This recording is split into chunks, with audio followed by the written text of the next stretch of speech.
ఈ సంవత్సరం సింహరాశి వారికి ఫలితాలు ఎలా ఉన్నాయో చూద్దాం. సింహరాశి వారికి ఈ సంవత్సరం మొత్తం అదృష్టవంతమైనటువంటి కాలం అని చెప్పలేము, దురదృష్టవంతమైనటువంటి కాలం అని చెప్పలేము. మిశ్రమ ఫలితాలు కనిపిస్తున్నాయి. అయితే ఒక ముఖ్యమైనటువంటి జాగ్రత్త, ప్రతి 2 నెలలకోసారి నవగ్రహ పూజ చేయించుకోవడం ఉత్తమం. ప్రతిరోజు కూడా నవగ్రహ స్తోత్ర పారాయణం చేసుకుంటే మంచి ఫలితాలు వస్తాయి.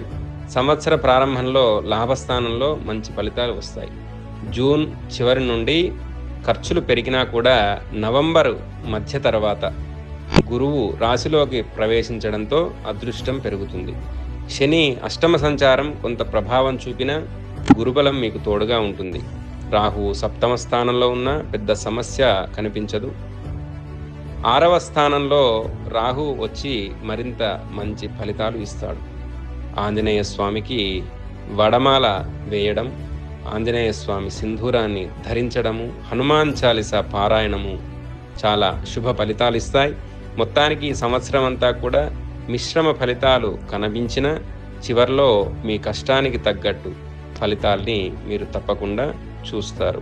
జ్యోతిష్య సమాచారం కోసం మా పేజీని ఫాలో అవ్వండి.